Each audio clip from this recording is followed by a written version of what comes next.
कैसे देखते हैं कि आपके ऊपर हमला होता है, उन हमलावरों के तो अब इससे एक बात साफ जाहिर हो गई ना कि एक तो ये कि वो बीजेपी गवर्नमेंट के मंत्री हैं और उनको अपने ही सरकार पर इन्वेस्टिगेशन पर कोई भरोसा नहीं है।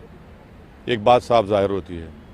दूसरा ये कि अब बीजेपी को बताना पड़ेगा कि तुष्टीकरण और ध्रुवीकरण या अपीसमेंट की राजनीति कौन कर रहा है।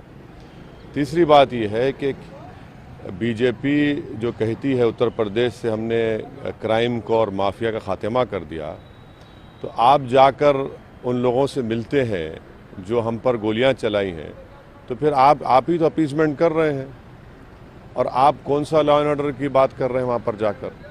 तो ये तीन चीज़ें हैं जिससे बीजेपी एक्सपोज हो जाती है और इसीलिए हमने कहा कि हमको जेड कैटेगरी की सिक्योरिटी नहीं चाहिए, हमको ए कैटेगरी का आप सिटीजन शहरी बनाइए।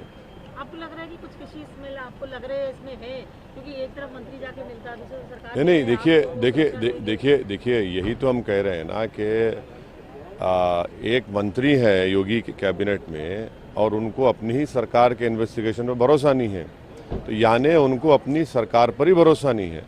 और दूसरा ये है कि बीजेपी जो कह रही है कि क्राइम माफिया ख़त्म कर रहे हैं, तो ये क्या है फिर आपका? आप लगता है एक वर्ग का एक अपीसमेंट की कोशिश हम कह सकते हैं। ये बीजेपी को बताना पड़ेगा। इसीलिए हमने कहा कि हमको जेड कैटेगरी नहीं चाहिए, हमको ए कैटेगरी का शहरी चाहिए। एक और इशू है, बीजेपी की एमपी है साध्वी प्रज्ञा, इनका कहना ये है कि हिजाब को लेकर के इन्होंने कहा है कि बाहर हिजाब पहनने की जरूरत नहीं है, बहुत सुरक्षा अब देखिए अब देखिए उनके ऊपर जो है मालेगांव बॉम्ब ब्लास्ट का केस चल रहा है। उन्होंने एक ऐसे देशभक्त को जिसने पाकिस्तान से आए हुए टेररिस्ट से मुकाबला करते हुए अपनी जान की अजीम कुर्बानी दी, हेमंत करकरे के बारे में उन्होंने उसका नाफ शनाब उनके बारे में बोला। उन्होंने पास में गुडसे की तारीफ़ की। तो यही इनका इंट्रोडक्शन है, यही इनके बारे में तारुफ बोलते हैं ना, वो है।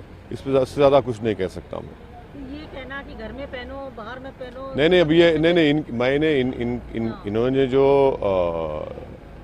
पहले जो बयानात दिए, वक्तव्य दिए, सब आपके सामने रख रहा हूँ और ये जनता तय कर लेगी। हिजाब को अननेसेसरी एक आपको लग रहा है कि कुछ कंट्रोवर्सी का इशू बनाया जा रहा है। हेमंत बिस्वा का भी कहना है कि इस्लाम जो है हमको बेहतर एजुकेशन की बात करता है, वो नहीं कहता है कि आप हिजाब अब देखिए, इस्लाम मुझे सीखना है तो मैं किसी इस्लामिक उलेमा से, स्कॉलर से सीखूंगा ना, मैं इन लोगों से तो इस्लाम नहीं सीखूंगा।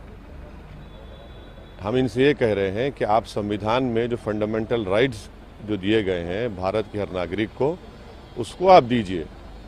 और ये जो कर्नाटक में हिजाब का जो इशू खड़ा हुआ, वो बीजेपी ने उसको खड़ा किया है। वो 6 लड़कियां तो पहले से हिजाब पहन कर आ रही थी, वो ने अभी नहीं शुरू किया था उन्होंने। तो अब पहले से आपने उनको खामखा आपने एक रूल बनाया और उनको रोक दिया, और वहीं से वो तनाज़ा बीजेपी ने खड़ा किया, कंट्रोवर्सी बीजेपी ने खड़ा की है। और अगर वो कोई लड़की अगर हिजाब या निकाब या दुपट्टा या जीन्स पैंट पहनती है, तो इससे इन लोगों को तकलीफ क्यों हो रही है?